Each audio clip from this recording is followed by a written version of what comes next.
I am continuing my reading. What I'm doing in this series is to read through the entire standard works of the Church of Jesus Christ of Latter-day Saints. This consists of the Bible, the Book of Mormon, the Doctrine and Covenants, and the Pearl of Great Price.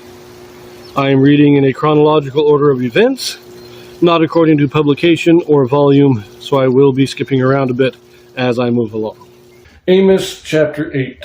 Amos is basically a condemnation of the northern kingdom of Israel, but with parallels to the modern day, kind of a dualistic prophecy.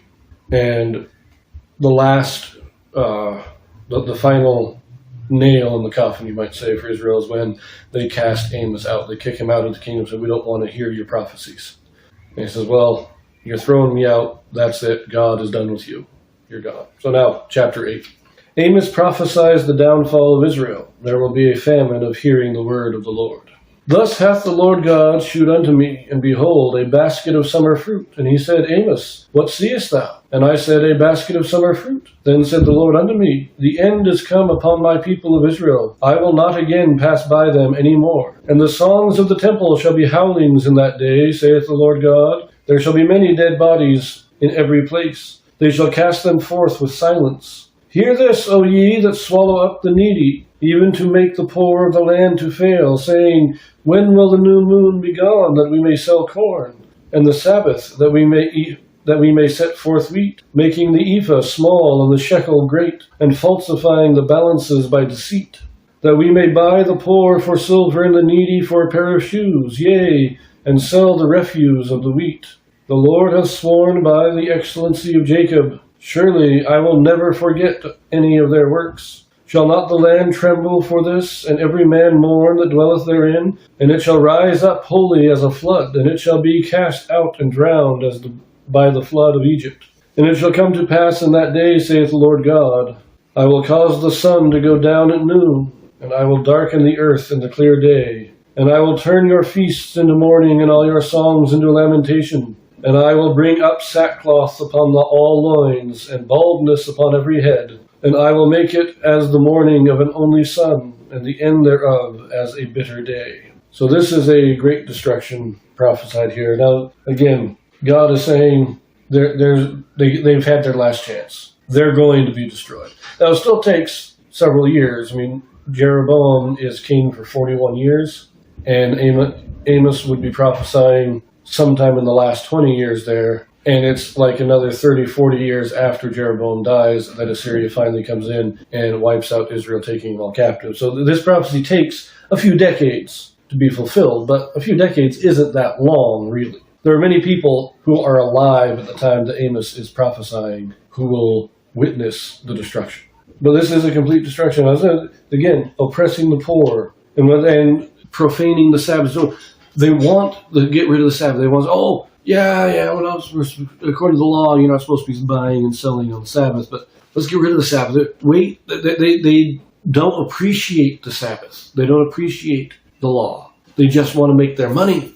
They just want to get out there, and they're oppressing, and they make the ephah small and the shekel great. Meaning, it's kind of like, think of inflation. That's what they're causing inflation. It takes more money to buy less stuff. Just like today, we're seeing that today. There are economic practices that are enriching the elite, but causing such inflation that it is oppressing the poor. Same thing that we're seeing today. The dollar is, the portions that we buy, the ephah, the portions that we buy are getting smaller and smaller. But it takes more, because the shekel, remember, the shekel is just a measurement of weight. A shekel is a certain amount of silver. And so a shekel might be 2 ounces originally, but now a shekel is 5 ounces, because it takes 5 ounces of silver to buy an ephah now. But the ephah might have been equal to today, say 5 pounds, but now the ephah is only 3 pounds. So you used to be able to buy 5 pounds for 2 ounces of silver. Now you have to get 3 pounds for 5 ounces of silver. It's talking about, this is what it is.